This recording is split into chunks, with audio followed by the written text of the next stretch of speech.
¿Qué tal? Buenas noches, chicos. Esperamos un par de minutitos que se terminen de conectar los compañeros y ya empezamos.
La partida no de una locura.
Bueno, buenas noches, chicos.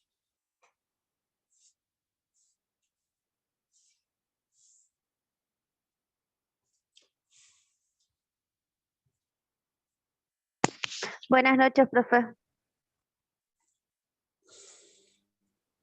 Noches. Ahí hay una pregunta de Raúl que dice, la ley 27430 es la ley penal tributaria y al... Sí, la ley 27430, hay una pregunta, si la quieren leer en el chat, que hace Raúl, dice si la ley 27430 es la ley penal tributaria y al mismo tiempo modifica la ley 11683 o son dos textos legales diferentes. La ley 27430 ha sido una reforma enorme de todo el sistema tributario, porque se ha modificado la ley 11683, se han modificado tributos en particular, el impuesto a las ganancias, el impuesto al valor agregado, tuvo modificaciones en el régimen de la seguridad social.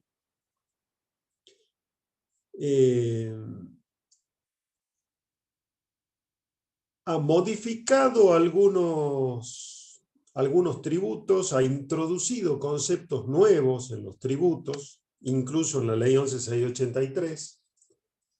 Por ejemplo, este tema de la orden de intervención que estábamos viendo es una incorporación de la ley 27.430. El acuerdo conclusivo voluntario es una incorporación de la ley 27.430. Y yo no me acuerdo exactamente el número de artículo, pero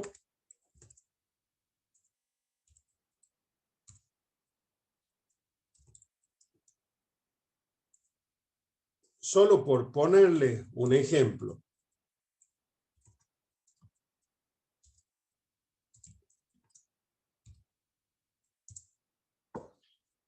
La ley penal tributaria y previsional ya no es más la ley 27.469. ¿Ya han visto ley penal tributaria y previsional con la contadora de West? ¿Sí vieron eso, no?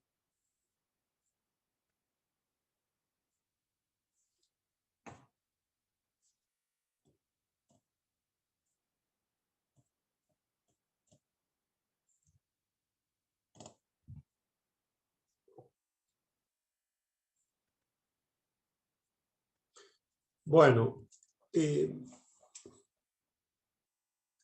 hay por ahí una confusión de que la ley 27.430 reformó la 27.469, la ley penal tributaria y previsional. En realidad no la reformó, la derogó. Entonces, la forma correcta de referirse a los artículos de la ley penal tributaria es esa que yo les escribí. Ah, ¿todavía no vieron? No digo lo previsional, digo la ley penal tributaria y previsional.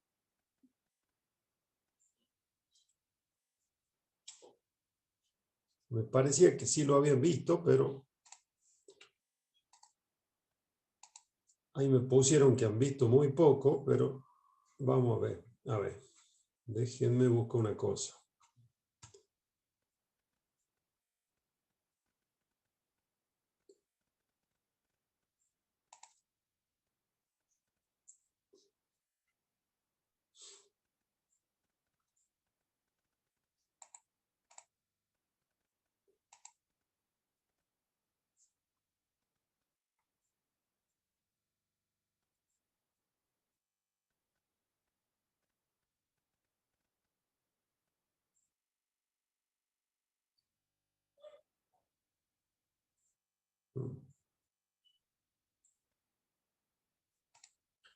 Bueno,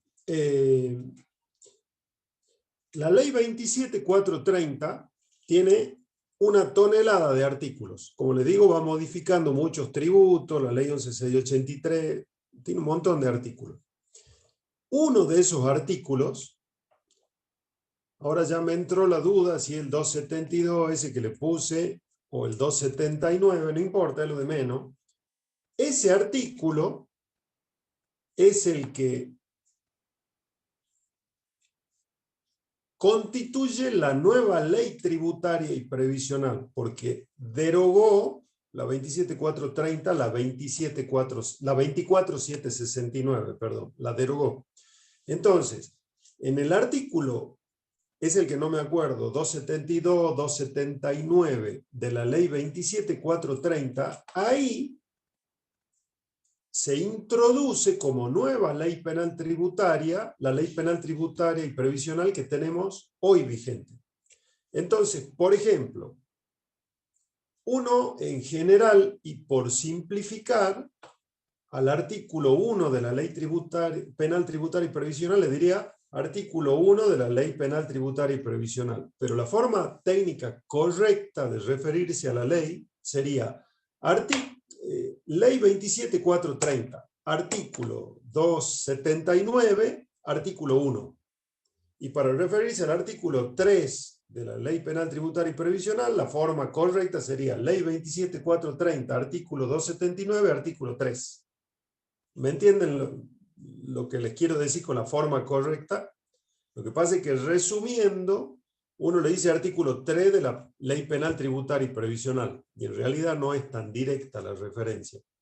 Eso contestando la pregunta de Raúl respecto de cuál era la vinculación de la 27430 con la 11683 y en realidad con toda la materia que estamos viendo. No sé si les quedó claro, si no repetimos.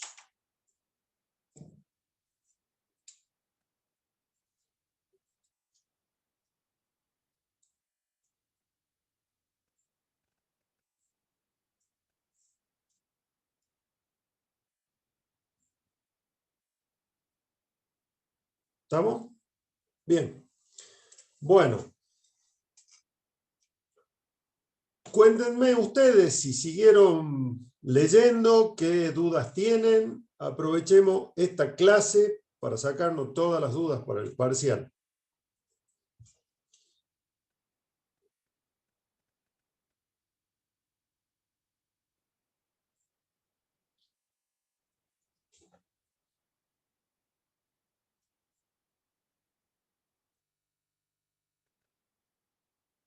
Es la misma modalidad que estamos teniendo incluso con los exámenes finales. Hay afirmaciones, le digo las distintas variantes. Puede haber afirmaciones para responder por verdadero o falso. Puede haber multiple choice para que ustedes elijan alguna o algunas opciones dentro de cada afirmación, o puede ser una mezcla de las dos cosas.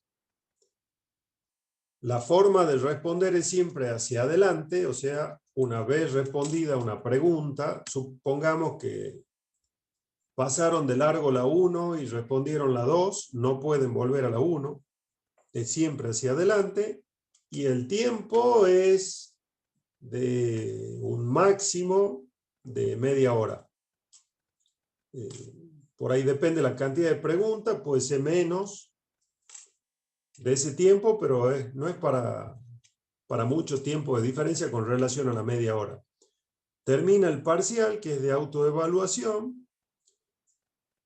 Ustedes van a tener de manera rápida las respuestas correctas y a continuación del parcial continúa la clase. Porque la clase, digamos, es de 2 horas, es media hora de parcial y después continúan con clase. Esa es la modalidad. Aparte de duda de modalidad, ¿tienen duda de contenido? No, ninguno, Nahuel. No. La doctrina unánime de la Corte se refiere a la naturaleza penal de las infracciones de la 11683. Todas. De nada. No tienen duda, o sea, están recontra filosos para el parcial.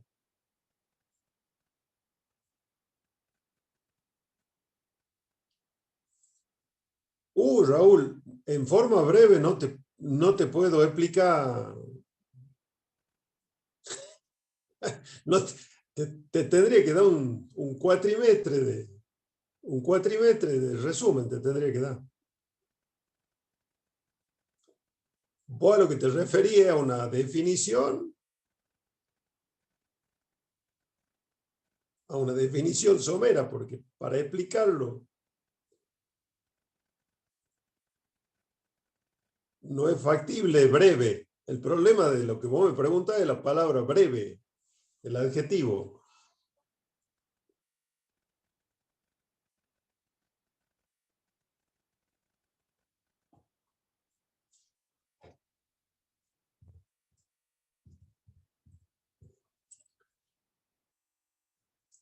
La deuda previsional, eso ya lo van a ver más adelante, Vanessa.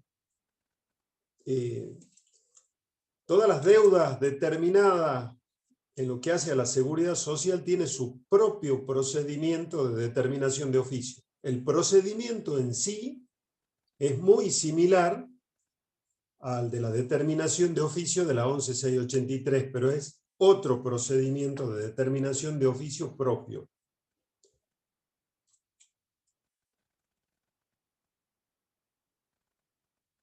Determinación de oficio es una denominación de determinación por parte del fisco.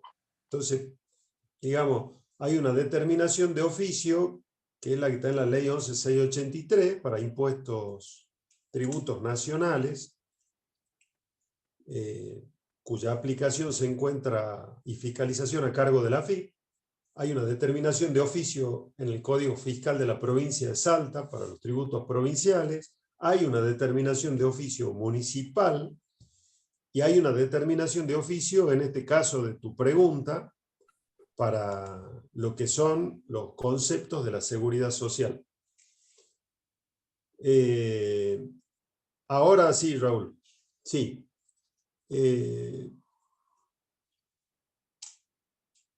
A ver, vamos a ver. Voy a ver tu pregunta de vuelta. El derecho tributario formal, todas son subdivisiones, digamos, del derecho tributario. Ese es un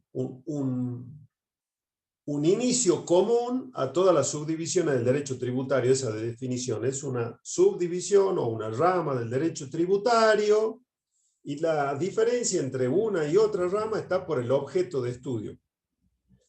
En el caso del derecho tributario formal, el objeto de estudio son todas aquellas normas que permiten determinar si en un caso en particular se adeuda un tributo, quién es el obligado al pago y a cuánto asciende el monto de la deuda. ¿Por qué? Porque a ese derecho tributario formal o administrativo se le llama el derecho de las determinaciones tributarias, mientras que el derecho tributario sustancial o material es el derecho de la obligación tributaria, porque estudia la obligación tributaria desde que nace hasta que se extingue. El formal o administrativo es el de las determinaciones tributarias. Además de eso, incluye todas las normas que establecen las facultades con las que cuenta el organismo recaudador a los fines de la verificación y fiscalización de los tributos. Ahí ya hay una definición de dos de las ramas. El formal o administrativo es lo mismo, no son dos distintos. Formal o administrativo es lo mismo, igual que material y sustancial. Eso son expresiones similares. El procesal incluye como objeto de estudio todas aquellas normas que establecen los recursos con los que cuentan los contribuyentes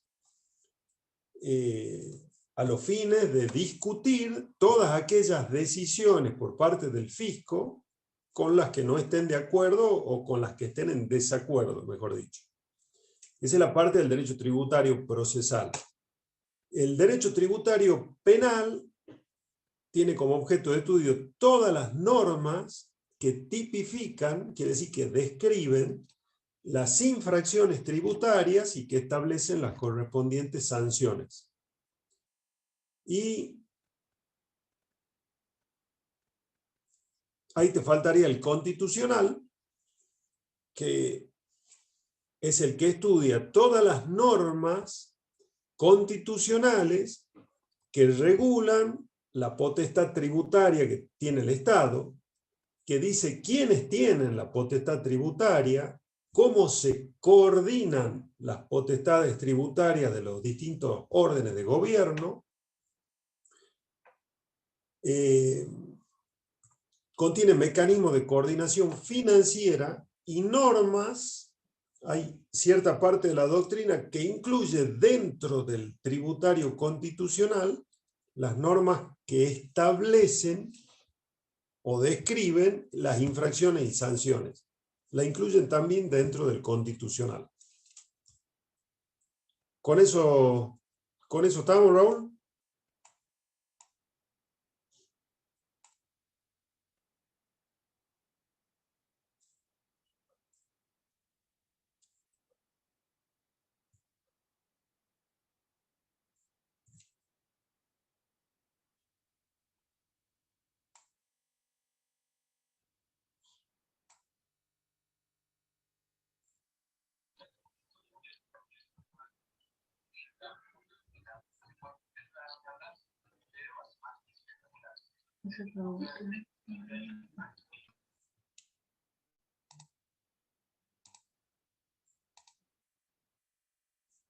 Bien.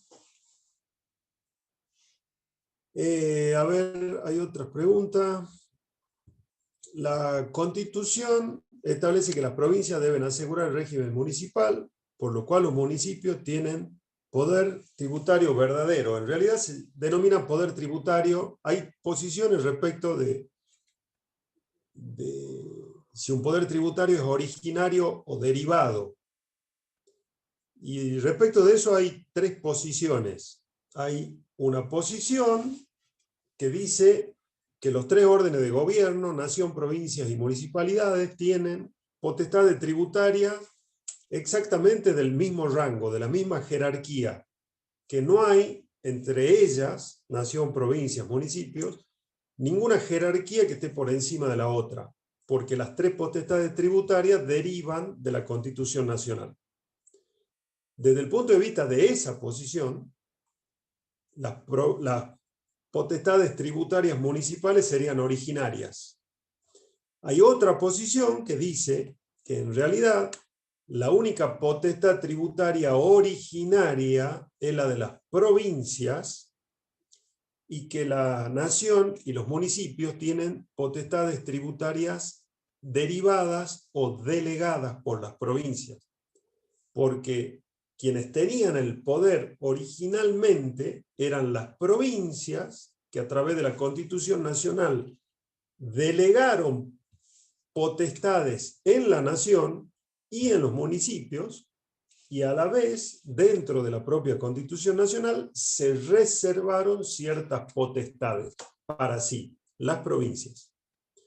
Y hay una tercera posición que dice que las únicas que tienen potestad tributaria originaria son las provincias y la nación, y que las potestades tributarias delegadas son las que las provincias hacen hacia las municipalidades en base de esos artículos de la Constitución que obligan a las provincias a asegurar el régimen municipal. Porque no es la Constitución Nacional la que le otorga las potestades a los municipios de forma directa, sino que le delega esa función a las provincias, obligándolas a nutrirlas de los suficientes recursos financieros y además, como veíamos en el artículo 123, diciendo, reglando su alcance y contenido en el ámbito administrativo, político, económico, financiero. Entonces, desde el punto de vista de esta última posición, la potestad tributaria de los municipios sería delegada.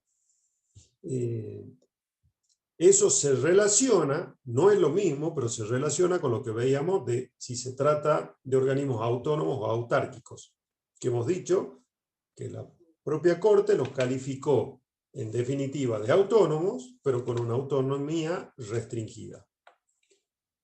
¿Queda claro, Guillermo? Sí, profe, gracias. De nada.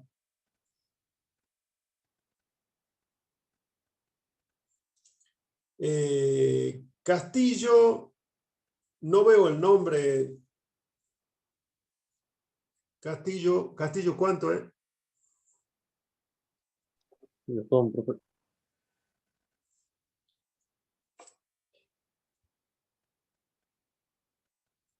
Yo le voy a empezar a hacer preguntas, de paso repasamos para contestarle la pregunta al compañero.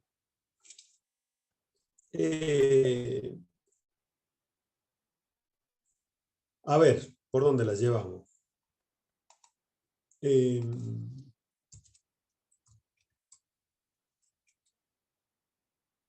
¿Cómo se ejerce la potestad tributaria por parte del Estado? ¿Cuál es la forma de ejercerla? Estamos repasando constitucional. ¿A través de una ley? Muy bien. A través de la ley. Entonces, ¿cuál es el poder del Estado que ejerce la potestad tributaria? Legislativo. El legislativo. Muy bien. una vez, hasta ahí, hasta que se sanciona la ley, el Estado sí tiene poder por sobre el ciudadano contribuyente. Hasta ahí.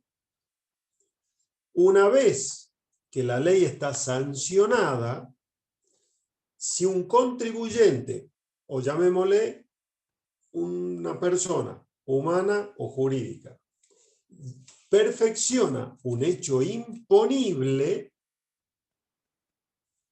ya se transforma en sujeto pasivo del tributo. El sujeto pasivo del tributo es el que realizó el hecho imponible. Ese es el elemento subjetivo del hecho imponible. ¿Hasta ahí está claro? ¿Estamos todos de acuerdo? Sí, profe. Bien. Pero de la misma forma que el sujeto pasivo del tributo no siempre es el sujeto pasivo de la obligación tributaria, porque hay veces que quien ingresa el tributo, quien está obligado a ingresarlo, no es el que realizó el hecho imponible. De la misma forma, hay veces en que el sujeto activo de la obligación tributaria, o sea, el que tiene derecho a cobrarlo, no es el Estado que ha creado el tributo. Por ejemplo, ¿el peaje es un tributo?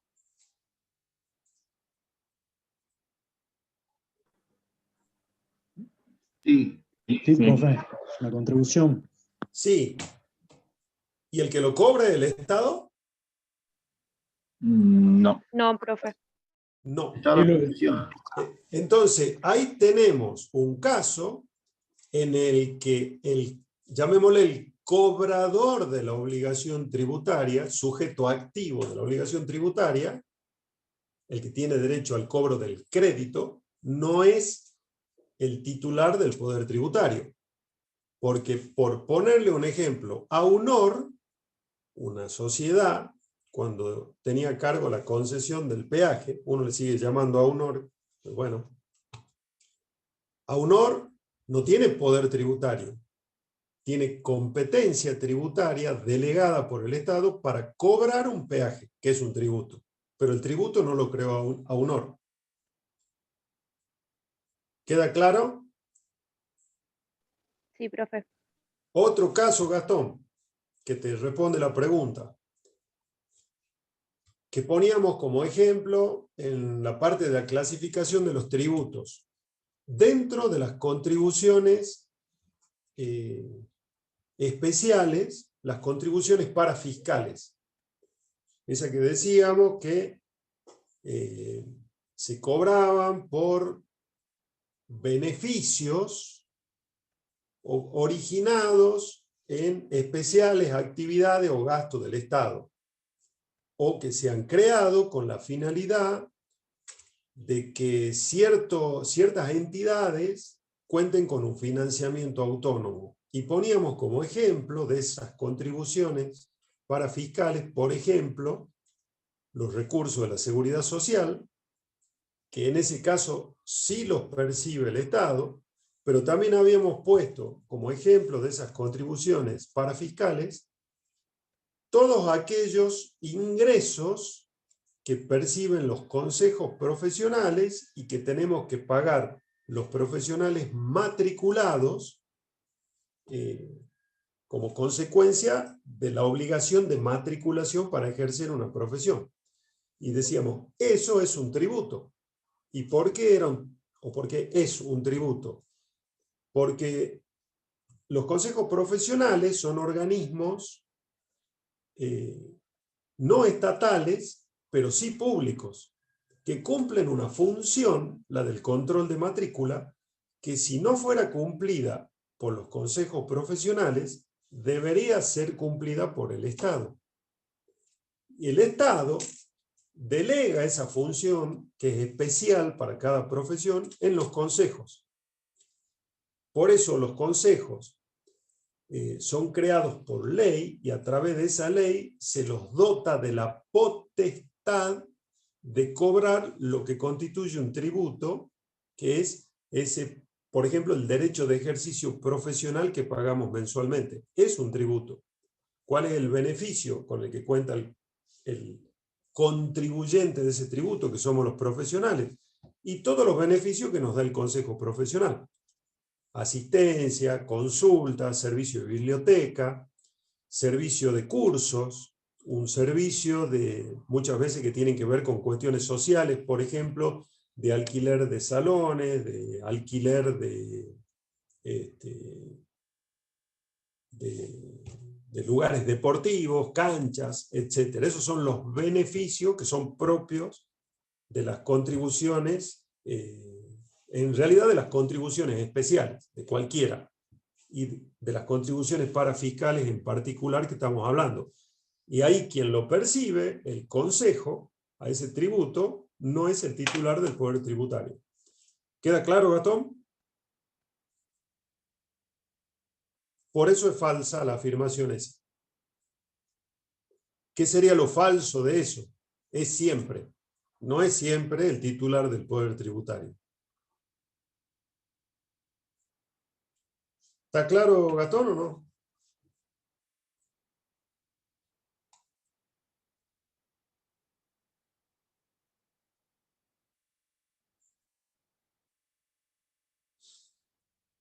Bien.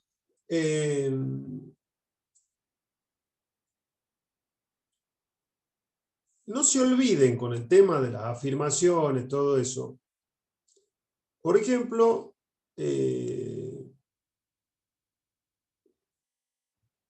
vuelvo a la pregunta de Gastón. Y la afirmación dice, el sujeto activo de la obligación tributaria es siempre el titular del poder tributario. Ahí, digamos, lo que hace falsa la afirmación es la expresión es siempre.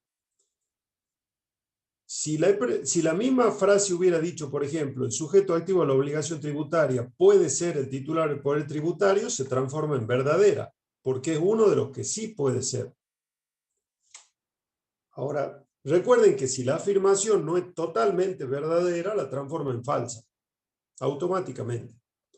Lo mismo hubiera sido falsa si en lugar de decir es siempre, hubiera dicho es exclusivamente el titular del poder tributario. También es falsa, porque no es exclusivamente. Hay otros.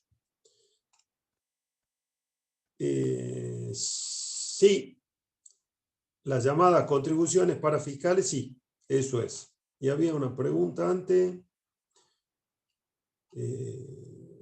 La determinación de oficio de la deuda previsional la lleva a cabo un juez administrativo de la AFIP. Hay muchas competencias compartidas para la determinación de deuda previsional. Hay competencias compartidas entre el Ministerio de Trabajo de la Nación, las direcciones de trabajo provinciales y la Administración de Ingresos Públicos. En realidad, cualquiera de esos organismos está en condiciones de iniciar una determinación de oficio previsional. Cualquiera. El procedimiento es siempre el mismo. Pero cualquiera podría iniciar una inspección y como consecuencia de la inspección determinar de oficio la deuda previsional. Y cualquiera de esos organismos notifica a los otros dos. La Nación, la provincia y AFIP, o entre ellos, en definitiva. Tienen una comunicación directa por todo lo que son determinaciones de diferencias salariales. ¿Algo más, chicos?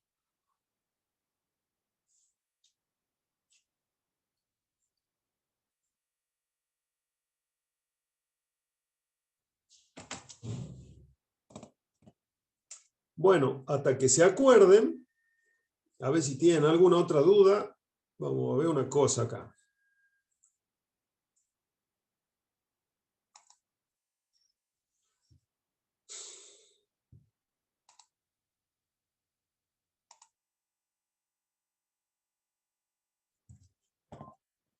¿Ven ese esquema? ¿Lo están viendo? Sí, profe. Bueno, Sí, profe. eso no me pertenece. Es más, creo que el esquema lo hizo la contadora Valeria pero yo lo vi en un curso que dictó el contador Simesen en un encuentro tributario en la ciudad de San Miguel de Tucumán, hace 2 o 3 años. Y creo que este mismo esquema lo habíamos utilizado cuando dimos un curso de la reforma de la ley 27430 en diciembre del 2017. Creo que el contador ya lo había usado ahí. O sea, no es de mi autoría, es de mi uso nomás. Esto es lo que se habían quedado con algunas dudas que me decían el otro día con relación a la reducción de sanciones que establece el artículo 49. Acuérdense que habíamos visto en la clase del lunes que una de las exigencias para estas reducciones era que no haya reincidencia en la comisión de infracciones materiales. Eso ya habíamos visto en qué consistía. Entonces, por ejemplo, acá tenemos en la línea de tiempo cómo se va desarrollando la inspección tributaria. Comienza con la orden de intervención, porque es lo que antes estaba establecido en normas que no eran legales, a pesar de que eran llamémosle de público conocimiento, pero no eran normas legales. Y al no provenir de normas legales, era la jurisprudencia, en los casos en que hubo conflicto, la que se encargó de delinear qué es o cuáles eran los contenidos mínimos que debían ponerse en conocimiento del contribuyente cuando se iniciaba una fiscalización.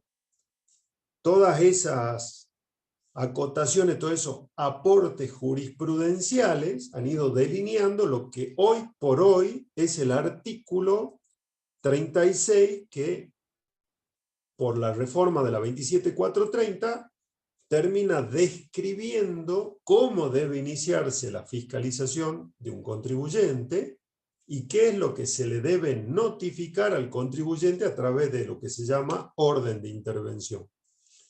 Entonces, esa fiscalización comienza en un determinado momento con esta notificación de la orden de intervención, que como ya han visto en clases anteriores y hemos repetido ayer, le dice al contribuyente: mire, señor contribuyente, usted a partir de hoy está sujeto a fiscalización por tal tributo, por ejemplo, impuesto al valor agregado, por tal periodo fiscal, 2018, los inspectores a cargo de esta fiscalización son tal y van a estar bajo la supervisión de tal otro funcionario. A partir de esa fiscalización, la AFIP comienza a notificarle requerimientos al contribuyente, solicitando información. Durante toda esta etapa, realiza esa tarea la AFIP. Pide información, elabora sus propias planillas, coteja la información que da el contribuyente con otra información que la AFIP posee, que aportó con anterioridad el propio contribuyente o que aportaron terceros a través de regímenes de información. Y la inspección le va haciendo preguntas al contribuyente: ¿cómo es esto? ¿Y esto qué quiere decir? Y por favor deme tal comprobante. Todo esto a través de requerimientos. Y llega a un momento donde la inspección, si es que encontró elementos que acrediten, al menos a criterio de la inspección, que lo que se declaró en una declaración jurada presentada con anterioridad, o puede ser que no haya sido presentada, puede ser, no contiene todos los hechos que debiera contener, o que, por ejemplo, la declaración jurada incluye como gastos ciertos conceptos con los que el fisco está en desacuerdo. En definitiva, de ese trabajo surgen diferencias de tributo. Y lo que hace la AFIP en esto que se denomina prevista es decirle, para nosotros, dicen los inspectores, usted debería presentar una declaración jurada rectificativa que declare esto. El contribuyente, como decíamos, puede estar de acuerdo con esto o no. Si coincide, si se allana a lo que le solicita la inspección, presenta la declaración jurada rectificativa y nunca se llega a la determinación de oficio. No se llega a esa instancia. Si el contribuyente no está de acuerdo con lo que sostiene la inspección, culmina la etapa de fiscalización. Esa culminación de la etapa de fiscalización también debe serle notificada al contribuyente, también. Y todo ese expediente que ha ido armando la inspección durante este periodo se pasa a otro sector del fisco, como habíamos mencionado ayer, que es el área de determinaciones de oficio. El juez administrativo notifica la vista al contribuyente, donde se le aclara al contribuyente cuáles son las impugnaciones y cargos que se le formulan. Viene el descargo, que es prorrogable por otros 15 días. En ese descargo se presenta prueba y se ofrece otra prueba que no se haya podido aportar en ese momento. Esa prueba que se ofrece puede ser admitida o no. Si el juez administrativo no la admite, tiene que decir por qué no. Si la prueba admitida, posteriormente se notifica un auto, se llama, de aprobación de la prueba ofrecida y se notifica de un plazo para producirla. Entonces, por ejemplo, llega una notificación al contribuyente que le dice: usted ofreció la prueba testimonial del señor M. Entonces, usted tiene a partir del día 1 de julio y hasta el 30 de julio para producir esa prueba. Entonces se hable un periodo de producción de prueba. Una vez que se termina el periodo de producción de prueba, la aporte o no la aporte el contribuyente, ya el fisco queda habilitado para dictar esta resolución determinativa de oficio. ¿Qué es lo que puede ocurrir en este interín? Antes de dictar esa resolución determinativa, que el fisco considere que sería viable un acuerdo conclusivo voluntario y le ofrece esa posibilidad al contribuyente. Si ese acuerdo conclusivo voluntario es aceptado por el contribuyente, ahí termina el procedimiento. Termina el procedimiento, no hace falta el dictado de la resolución. Si el contribuyente no lo acepta, continúa el procedimiento, se dicta la resolución determinativa de oficio y a partir de ahí el contribuyente tiene 15 días hábiles administrativos, todos los plazos que están ahí. ¿Para qué? Para interponer algún recurso del artículo 76 con las limitaciones de lo que ya hemos mencionado ayer, dependiendo el monto. Puede ser una opción del contribuyente o solo quedarle como alternativa el recurso de reconsideración. ¿Esa línea está clara, chicos?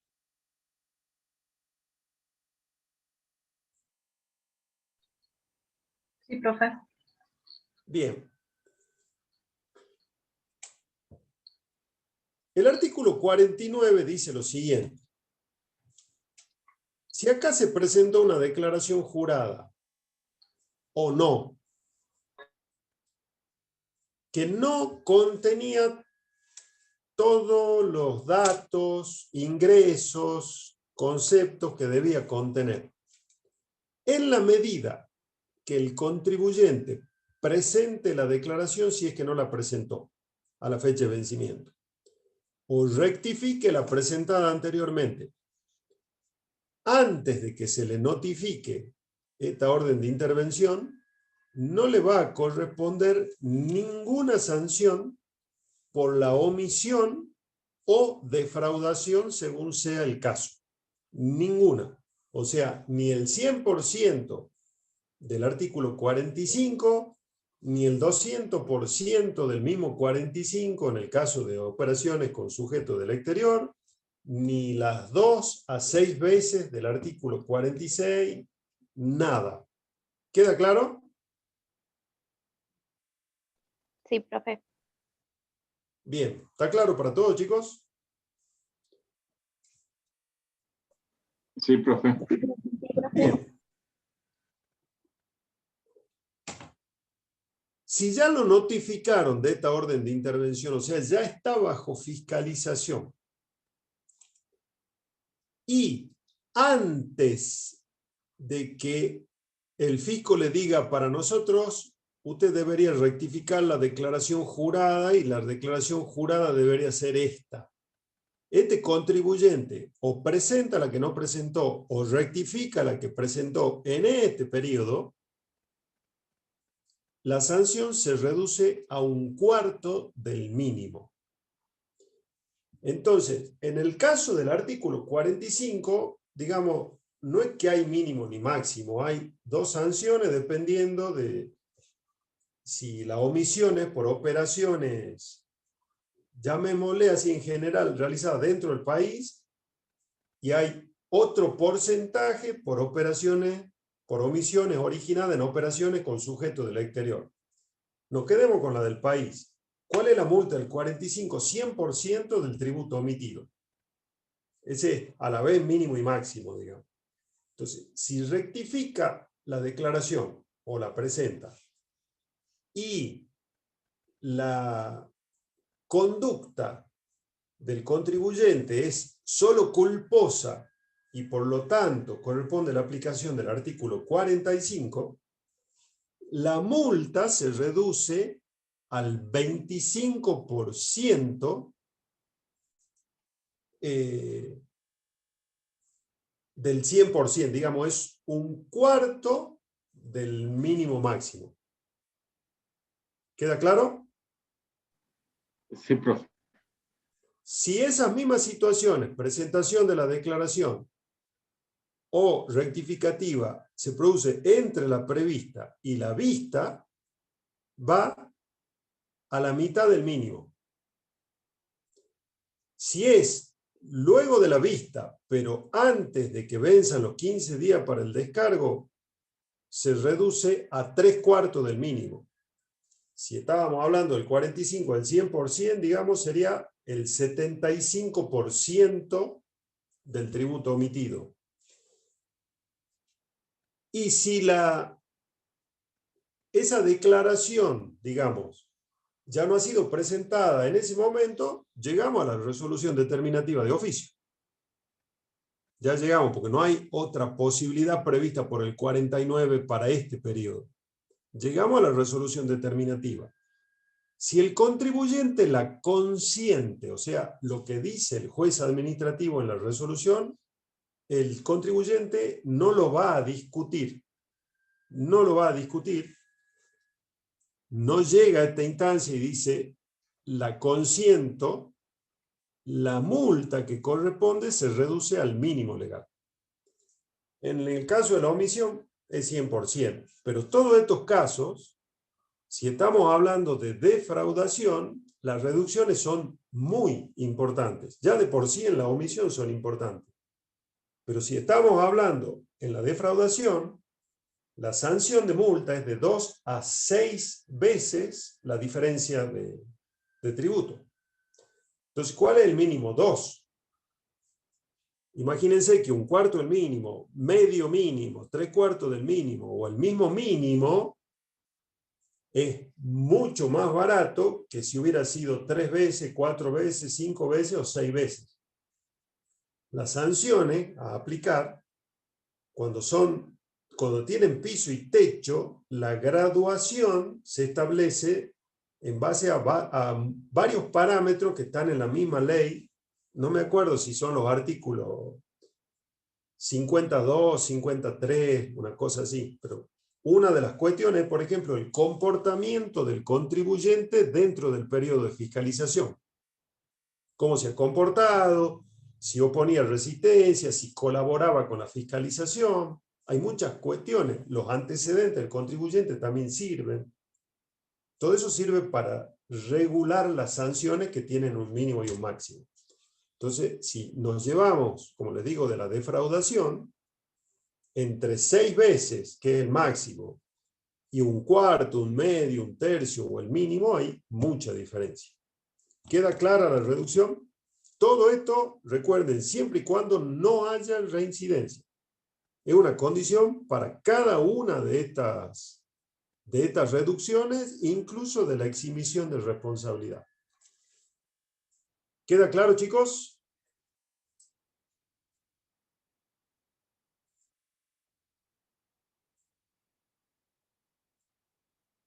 Sí, profe. Bueno. ¿Algo más? A ver.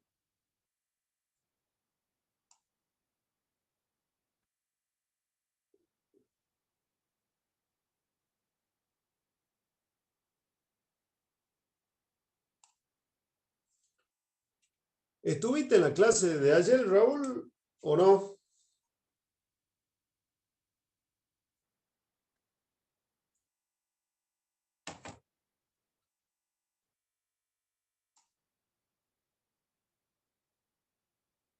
Porque ayer vimos esto de la retroactividad o no.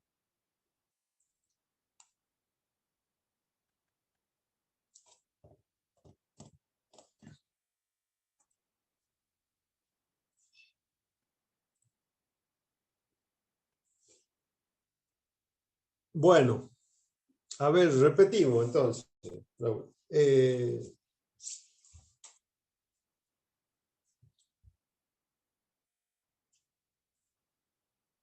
Lo que les dije ayer, y esto es una posición particular,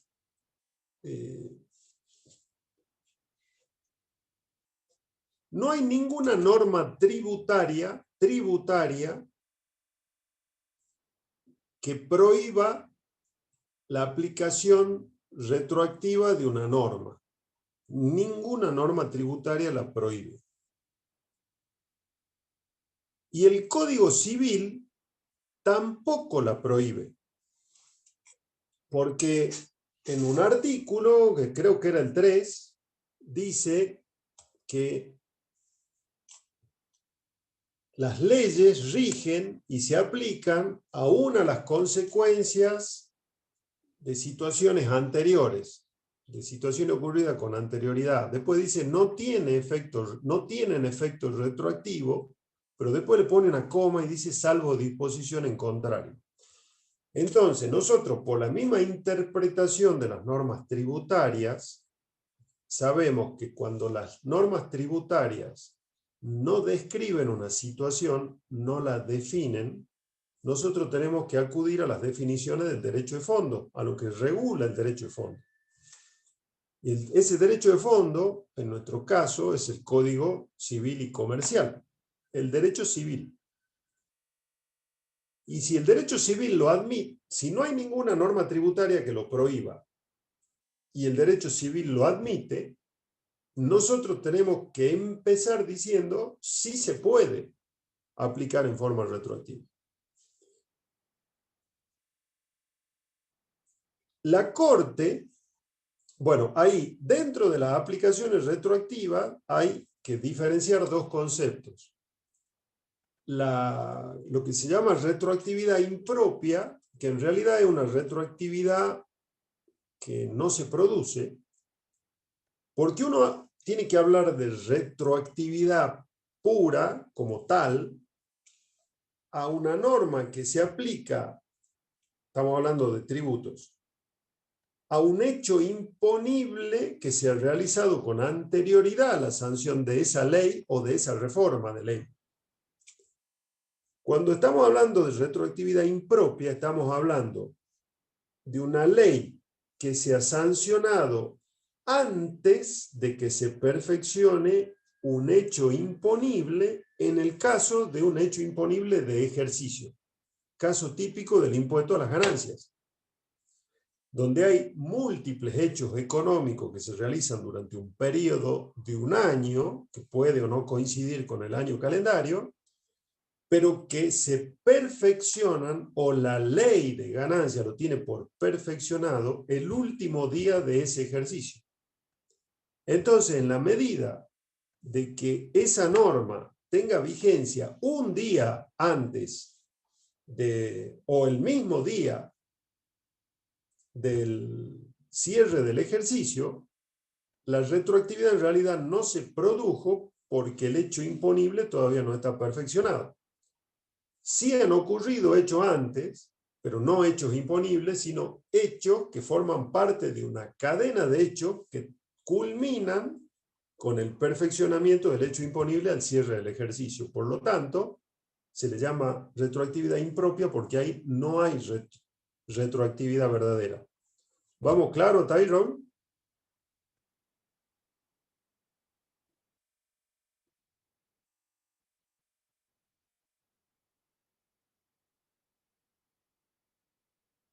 Bien. Después, la otra retroactividad, la verdadera, la propia, respecto de eso, es donde yo les digo cuál es mi visión sobre el tema. Toda la doctrina, pero sin excepciones, dice no se puede, no es conveniente, no se debería.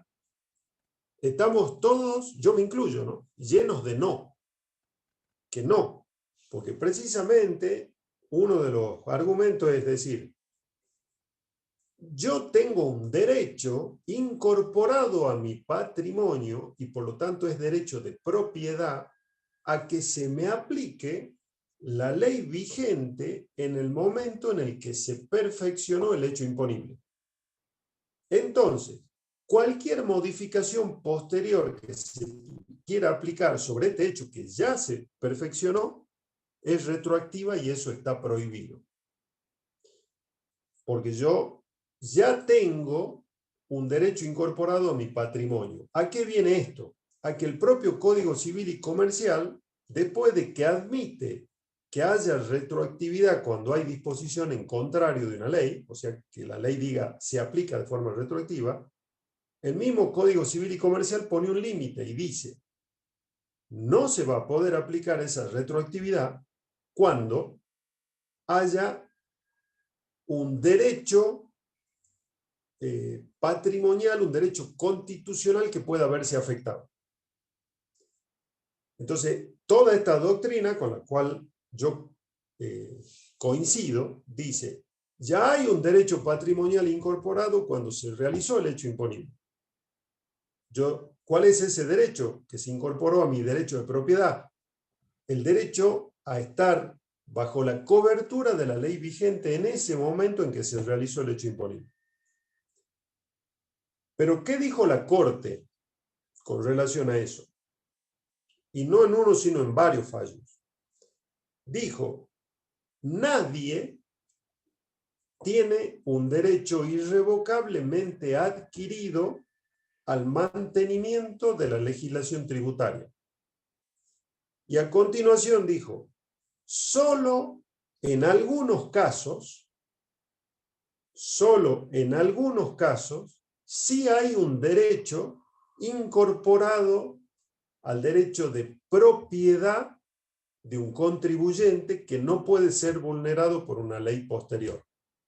Y entre esos casos que mencionó la Corte está el caso en el que un contribuyente ya hubiera pagado el tributo que correspondía de acuerdo a la ley vigente en el momento del pago. Eso se conoce como efecto liberatorio del pago. ¿De qué me libera? No solo de la obligación tributaria, sino que también me libera de cualquier modificación posterior de la ley. ¿Hasta ahí va quedando claro, Raúl?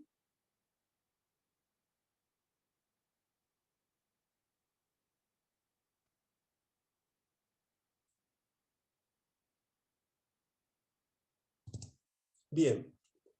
En el último, no me acuerdo si en el último únicamente o en la penúltima y última edición del libro de Catalina García Vizcaíno, menciona ese fallo que les anoté ahí en el chat. Ese fallo, voy a ver si lo encuentro.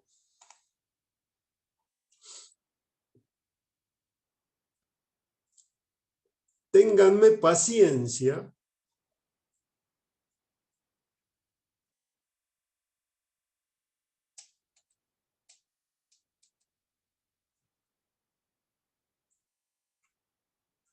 Hasta que me acuerde dónde lo tengo, pero ténganme paciencia. No vamos a demorar menos de una hora en que yo encuentre esto. Quédense tranquilos.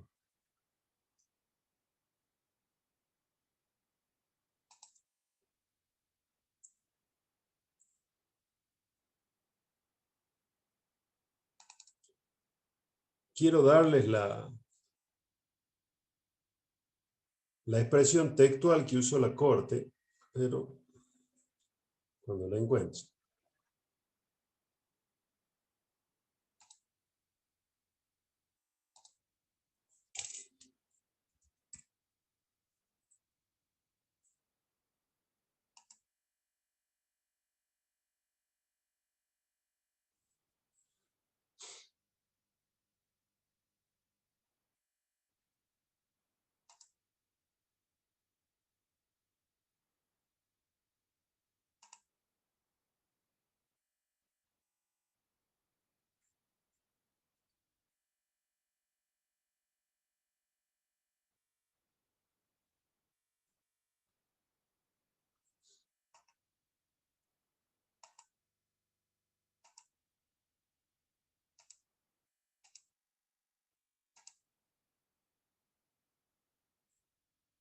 Acá está.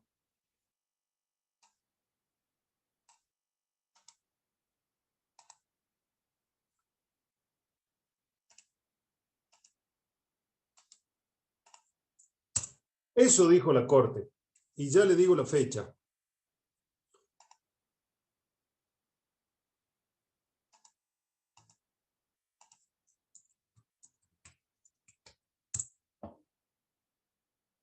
...3 de junio del 2014. Si uno lee, esa es una expresión literal de la Corte. Si uno lee esa expresión literal, uno diría, la Corte no admite la retroactividad, porque dice, no puede disponer hacia el pasado, y esa expresión no le pone ninguna condición como la que yo le dije antes del efecto liberatorio del pago. ¿Coinciden con esto último que les dije? Da la impresión de que no se puede. ¿Es así o no? Da la impresión. ¿Cómo? Da la impresión. Sí. Entonces, yo no he leído mucho análisis sobre este fallo. No lo he leído. Es más, no sé si hay. Yo no sé si con este fallo, yo lo he leído el fallo, no vamos a entrar en detalle. Yo no me animo a decir que con este fallo la Corte haya cambiado su apreciación en cuanto al efecto liberatorio del pago. Porque este caso era una cuestión muy especial de derechos de exportación. En un caso en particular donde una ley ya no estaba vigente y se pretendió aplicar hacia atrás. Era un caso particular. Entonces, mi impresión particular es que esto no es tan tajante. Ahora, si uno se lleva de la literalidad de lo que dijo la Corte, no se puede disponer al pasado. O sea, yo les tendría que contestar en base a este último fallo que conozco en relación a esto, de que no se puede. Entonces yo les mencioné todos los antecedentes, pero este último fallo, si tuviera que darle una opinión literal, que no es lo que en realidad corresponde hacer, pero si tuviera que darle una opinión literal sobre este fallo de la Corte, le diría, no puede haber retroactividad. Yo interiormente tengo mis dudas, pero si me llevo así de la letra muerta a lo que dijo la Corte ahí, no se puede. Hasta este fallo,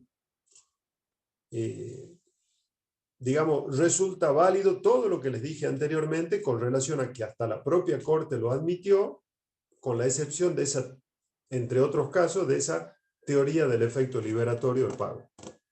No sé si te hice peor ensalada o quedó claro, Raúl y todos.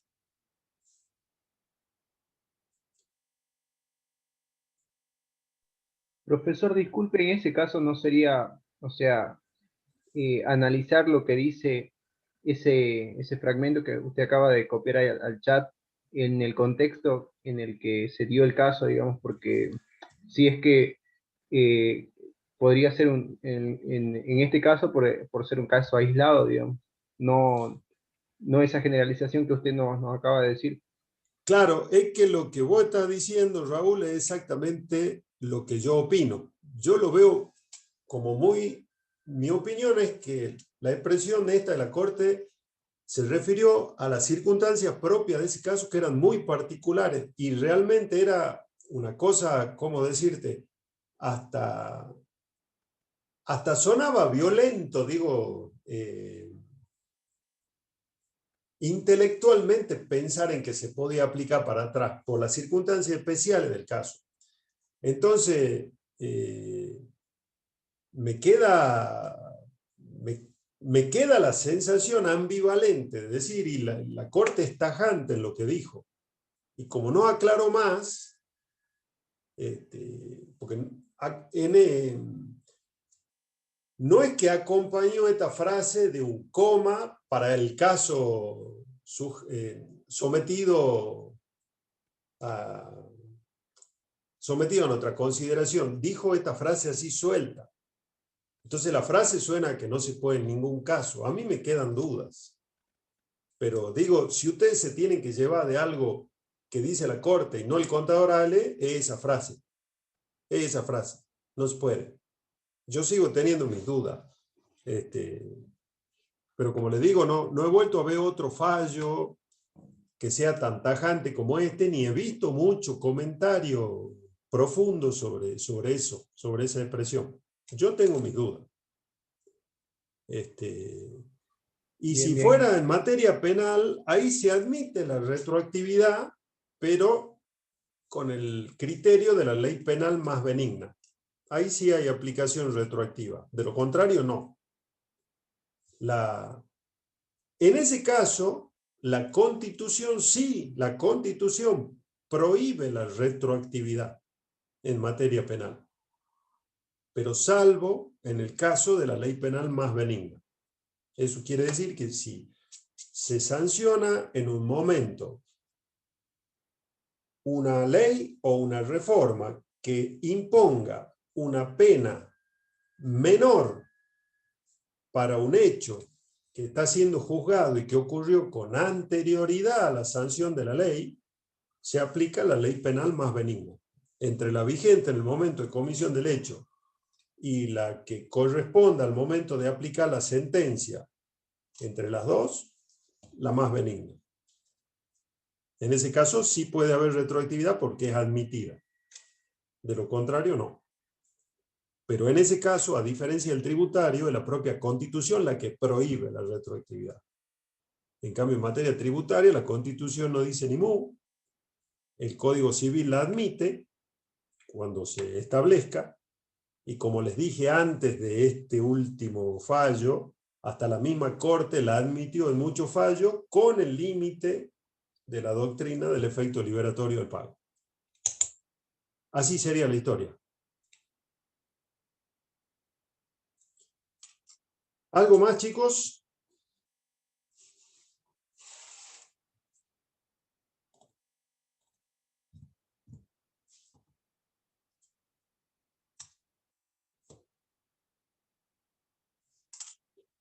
No me digan que no es mucho mejor analizar un fallo de retroactividad tributaria que ver el programa de Tinelli.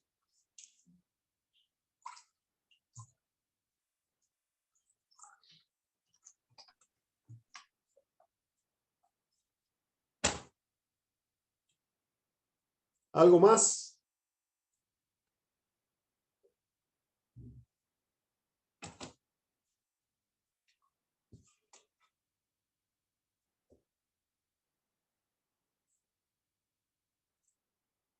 Nada más, cerramos el kiosco.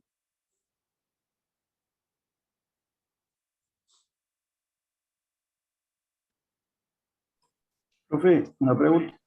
Sí, Eh, mañana podrían poner el link con el código, con la clave, con tiempo, profe. Porque si no hay que preguntar a los sí, compañeros y no vamos para entrar. que sí. Eh, Ahí todavía no está eso, ¿no? en la plataforma, no digo, pero una hora antes por lo menos.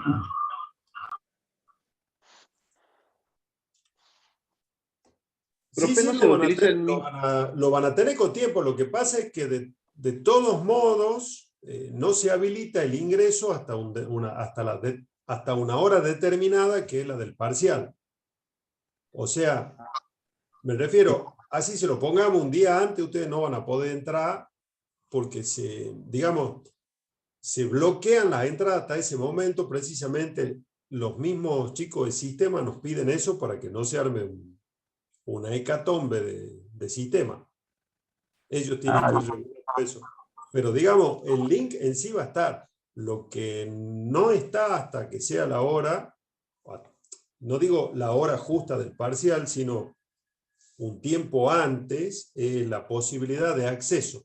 Ustedes estén antes, porque el técnico de la facultad es quien les va dando el acceso.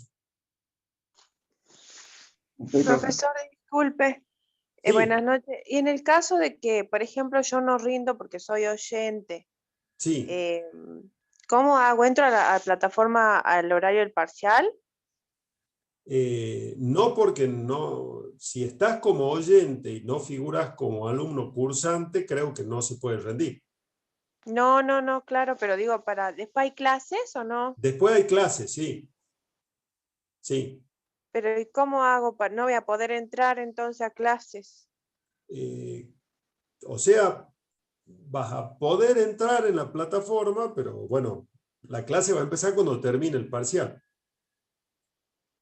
Claro, por eso mi duda era, me conecto, no importa que no esté en Sí, clase, sí, digo sí, en el sí, obvio. parcial, Sí, sí, sí, hasta sí, que me den permiso para entrar a clase. así es. Y será a las 8:30 la clase, ¿va a ser? Eso ya no te puedo decir, Ah, Leonora, claro, porque claro. si llegamos a Bueno, no tener hay un problema, problema de sistema y empezamos 10 minutos tarde, claro. Igual puedo ir preguntando por mensaje, por chat, si mañana. mañana mientras dure el parcial, vos podés ir haciendo consultas más o menos a qué hora, porque nosotros una vez que empecemos sí vamos a saber a qué hora terminamos. Ahí sí, pero una vez que Claro, empecemos el parcial. claro. Ahí sí Bueno, lo podés gracias. preguntar y ya te podemos contestar. Bueno, gracias, profesor. De Gracias. nada. Profe, Sí, en plataforma hay un link para mañana. ¿Sería ese, el de clase? ¿O van a y subir uno nuevo? es probable, yo no lo vi. Ah, bien, Eh, bien. pero sí, sí, salvo que pongamos un link por aparte, el link sería ese, el de clase.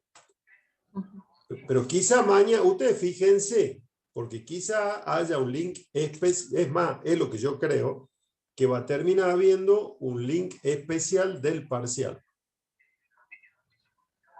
Ustedes por acá, por la Moodle, lo que van a hacer es estar conectados con sus cámaras.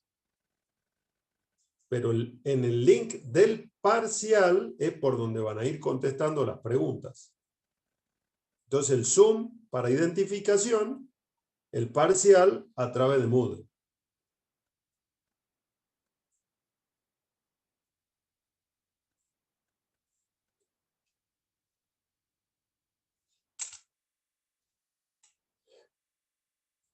¿Listo, chicos?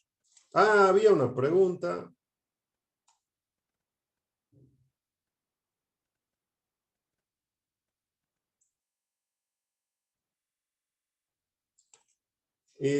Vanessa, lo que pregunta la teoría de la utilidad social máxima es por el tema del límite del gasto público. O no sé.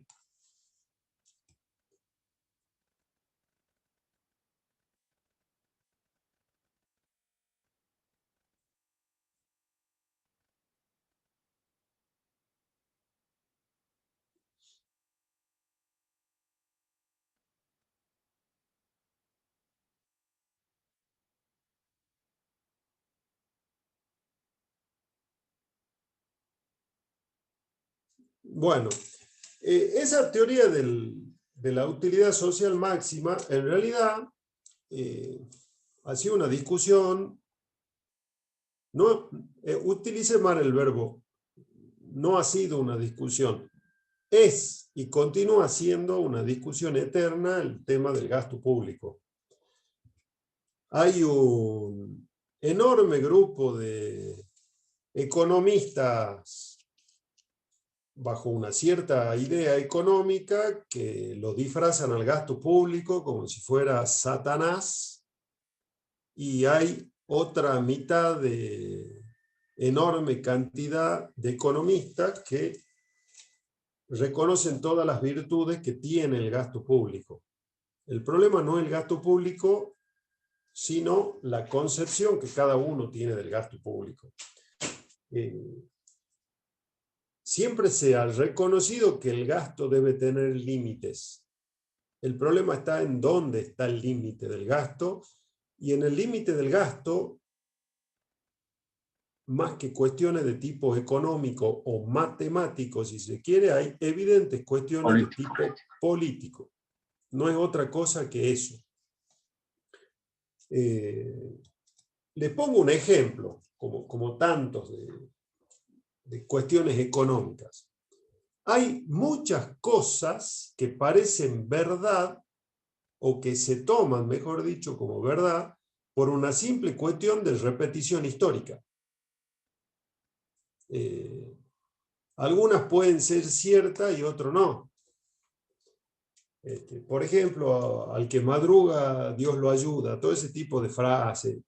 No digo que sean falsas, digo, uno crece con un montón de frases de ese tipo, dentro de las cuales hay económicas, y después uno ve realidades que uno mira para el costado y dice, ¿y el dicho que yo conocía, en qué ha quedado con el vecino? Se levanta a las 12 y vive como un rey, y yo trabajo de lunes a domingo todo el día y no tengo ni para comer. Entonces, hay muchas cuestiones económicas que depende de lo que uno lea, va a encontrar a favor y en contra. Una cuestión económica muy repetida, yo le diría que hasta el hartazgo, es que la emisión monetaria causa inflación. Uno la puede leer en cualquier parte. Si uno pone en Google la emisión monetaria, 1.000 millones de links de Google van a encontrar con eso.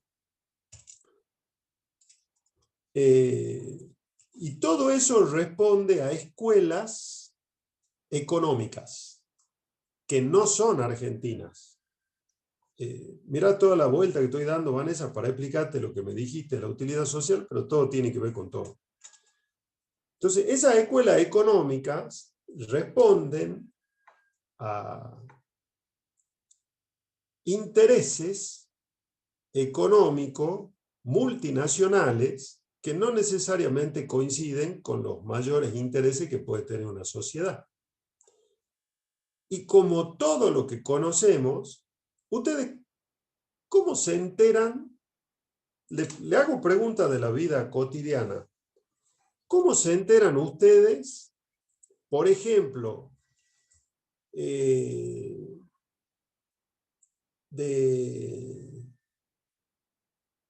cuál va a ser el clima para el fin de semana? ¿Cómo se enteran?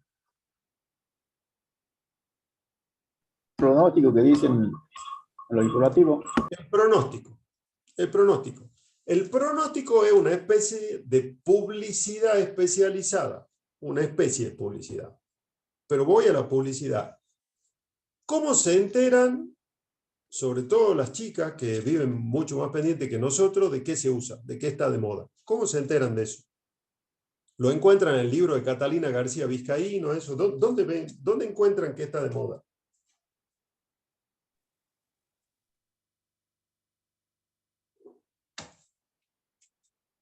Publicidades.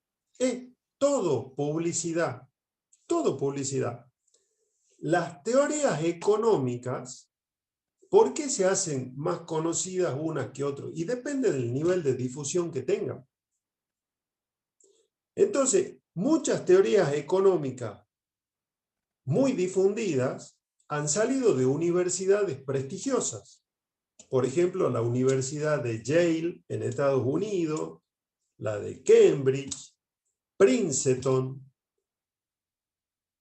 Y hay una escuela, entre comillas, ¿no? No es que sea un establecimiento. Hay una escuela económica famosa que se la conocía en la década creo que del 70, 80,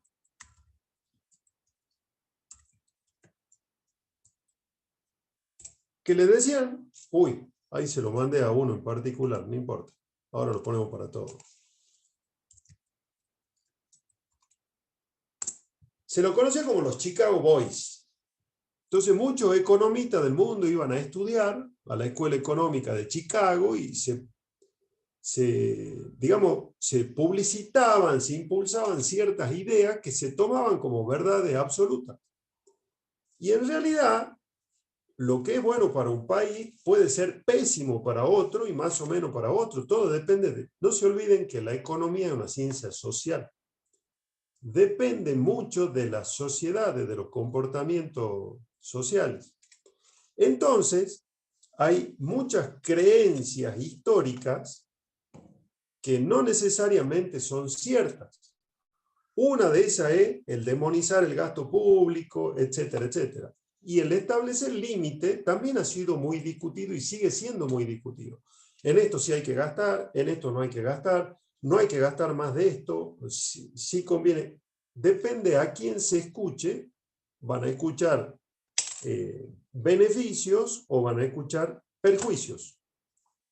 ¿Qué es lo que más interesa aparte de las teorías generales?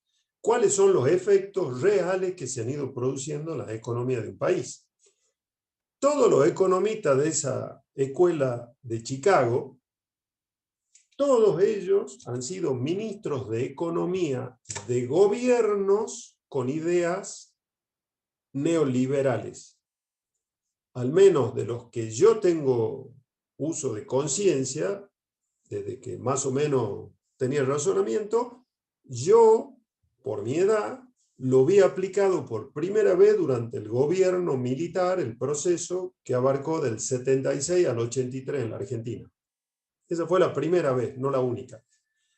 El gobierno de Carlos Menem fue otro gobierno que aplicó a rajatabla esas teorías, el de la Rúa lo mismo, y el gobierno de Macri lo mismo.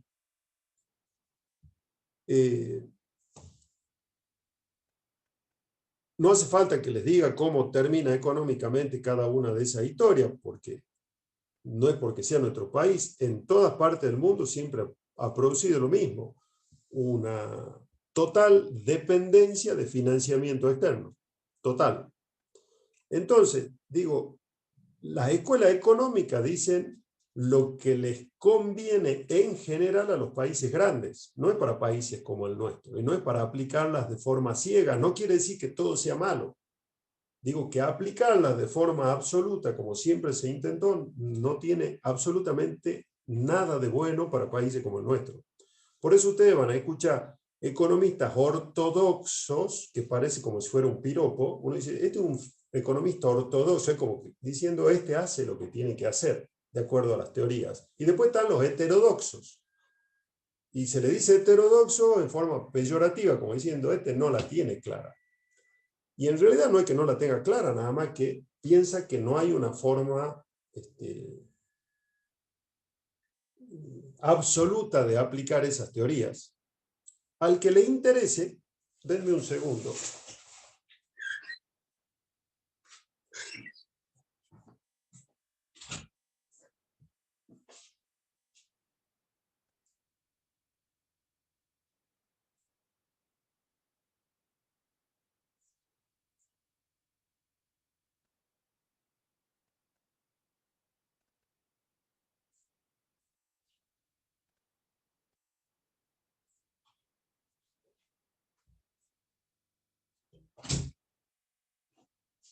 Bueno, no sé dónde lo metí, pero se los escribo. Al que le interesen alguna de estas cosas, hay un libro buenísimo, gordísimo, gordísimo.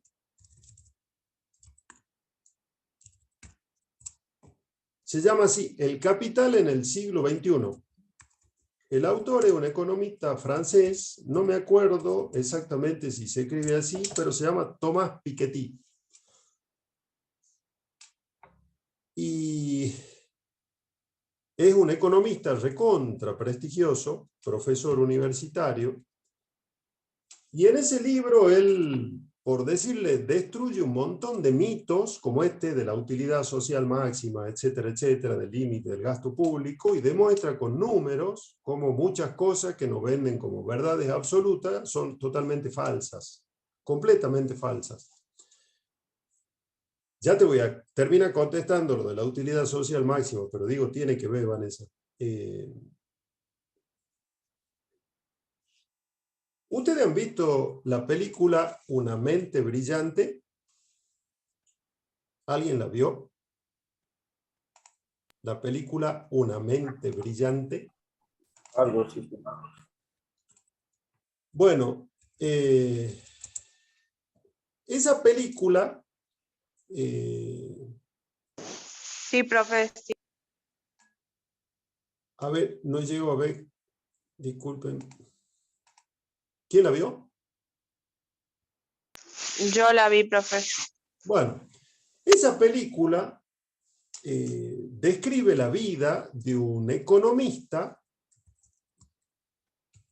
Si alguna vez la pueden ver, véanla porque es una linda historia de vida. De un economista de la Universidad de Princeton, en Estados Unidos, que se llama John Nash.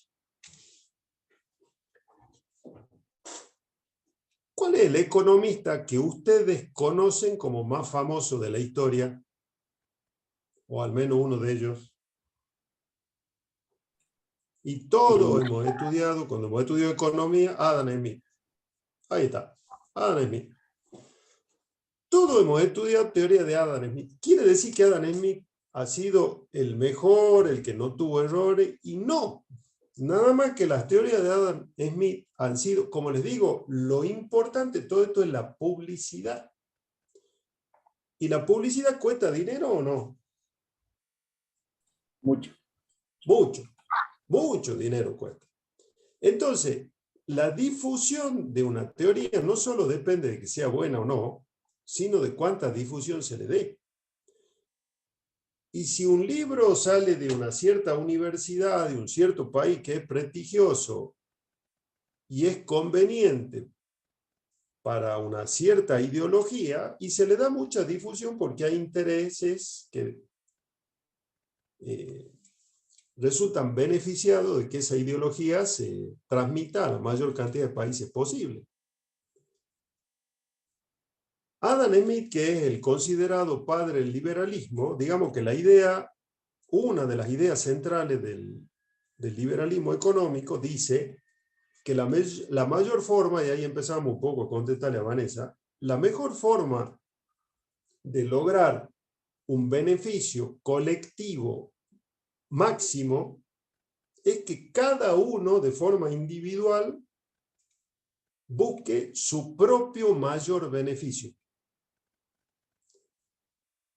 En definitiva, y traduciéndolo a términos barriales, lo que propugna es que mientras más egoísta yo sea buscando mi propio beneficio sin importarme lo de los demás, todos van a obtener un mayor beneficio. Eso dicho en términos barriales, él lo determinó en base a una teoría económica. John Nash, esta persona tenía un problema de salud mental, era esquizofrénico, o sea, veía gente que no existía, hablaba con gente que no existía, pero era un genio matemático y aplicó la matemática a la economía, creando algo que se llamaba la teoría de los juegos. Y una vez yo vi la película, pero yo me acordaba de un yo me acordaba de una escena, pero me acordaba de una escena como me acordaba de tantas películas, yo ahora se la voy a contar la escena, y después leí un libro de un economista argentino que se llama Walter Graciano, Graciano con Z, donde Walter Graciano, que economista, la agarró al vuelo a la escena de la película en cuanto a lo que John Nash exponía en su teoría económica. Y la escena era la siguiente. En la universidad, John Nash y los compañeros le hacían bullying, lo que hoy conocemos como bullying, y le hacían bullying a John Nash porque era un loco, era el típico loco que uno ve, un genio loco era. Entonces vivía hablando solo, así con poses raras, y era un personaje. Escribía cosas en los vidrios de su cuarto, y no era muy sociable. Entonces los otros compañeros eran todos, digamos, estaban todos haciendo un doctorado, o sea, no es que eran estudiantes comunes, estaban haciendo un doctorado en esa universidad. Y Nash ya estaba trabajando en una teoría. Y en un determinado momento van a un pub, a los típicos pubs de Estados Unidos, de Inglaterra. Y estaban sentados en una mesa en el pub y entra, con varios compañeros varones, y entra un grupo de chicas.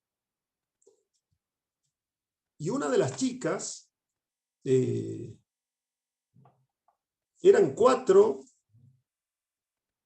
sí, ellos creo que eran 4 hombres en la mesa donde estaban Nash, y entra un grupo de 5 chicas. Y una de las chicas era muy llamativa, una rubia muy llamativa. Entonces, entre ellos empiezan a hacer bromas, a ver quién se le acercaba para bailar, porque en el lugar se bailaba también, quién se le acercaba a hablar a la rubia, quién se iba a animar. Y él dice, no, dice, es un error ir a buscar la rubia. Porque si la rubia le decía que no a alguno, lo que iban a hacer era preguntarle a cualquiera de las otras amigas si quería bailar. Dice, y ninguna va a querer después de que haya sido la segunda opción. Se van a enojar. Dice, y si ninguna de las otras quiere, no vamos a lograr lo que hemos venido a hacer, que es pasar un rato agradable, a divertirnos. Dice, lo que tenemos que hacer, y en esa escena, digamos,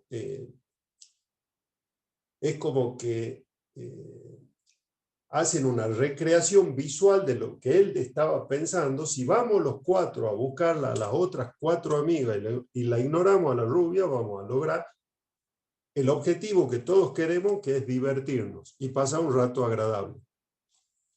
Entonces, esa escena, si se quiere, tonta de una película, Graciano la explica de esta forma. Dice, esa es la base de la teoría de Nash. Nash descubrió y justificó matemáticamente que la idea de Adam Smith estaba equivocada. ¿Por qué? Porque, como les dije, la idea de Adam Smith era buscar el máximo beneficio colectivo a través de la búsqueda del máximo beneficio individual.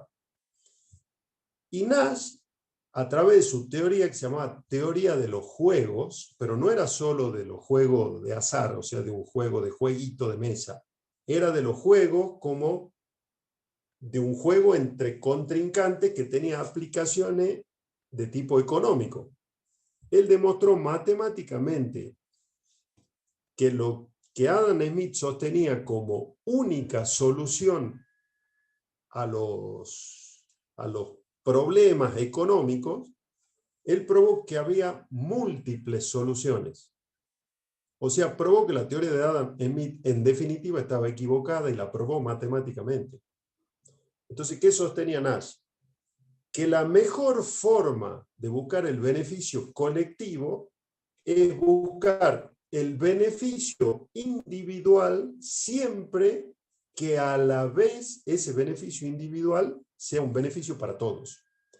Y con ese tema de ir a buscar las 4 amigas directamente, que era probable que quieran pasar un buen rato ahí en el pub, bailando, tomando cerveza, que es lo que iban a hacer ese pub, era mucho más probable que los 4 logren ese objetivo que si alguno iba con la rubia y después las otras se enojaban y alguien quedaba sin divertirse. Entonces, eso es lo que explica Walter Graciano. ¿A qué voy con esto? Esa teoría de él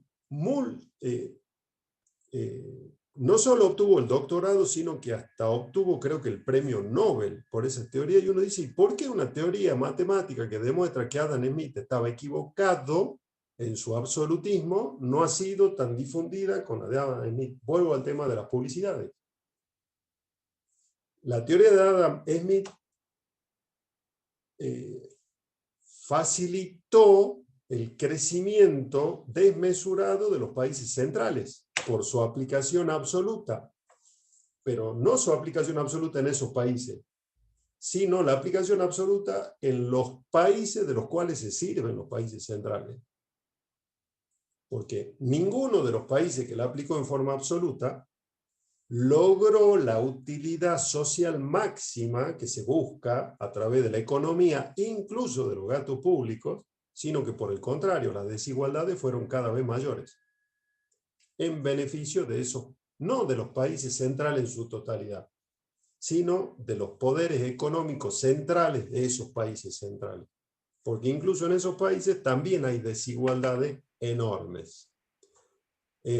No sé si te contesté un poco, Vanessa, lo que decías, porque un poco se contesta eso a través de esta teoría de John Nash.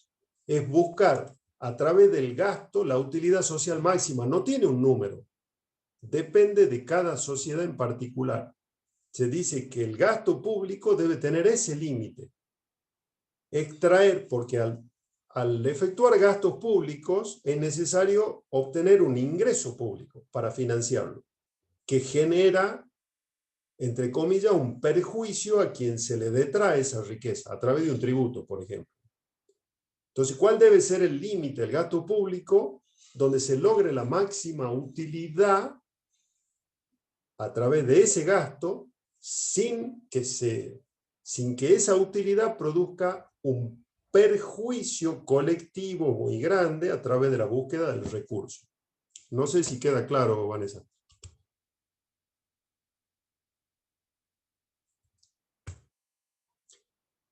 Como corolario de todo esto, chicos,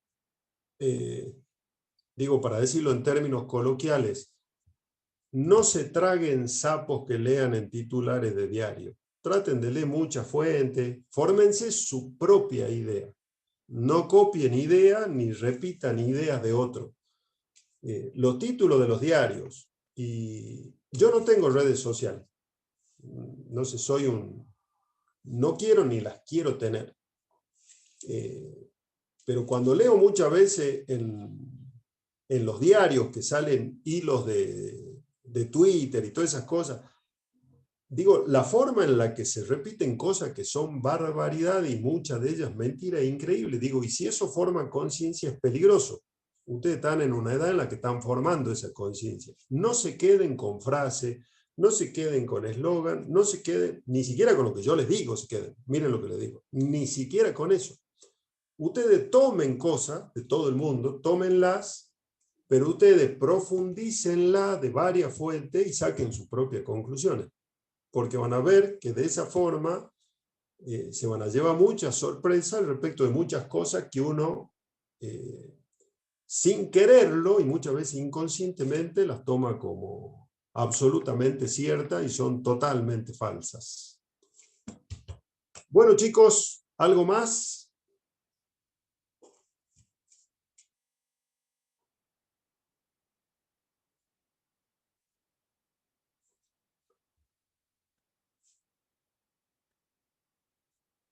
¿Nada más?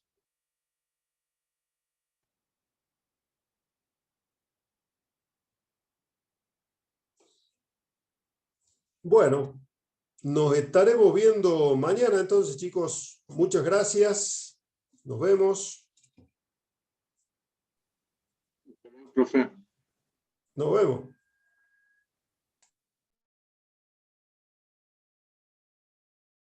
Luego, profe.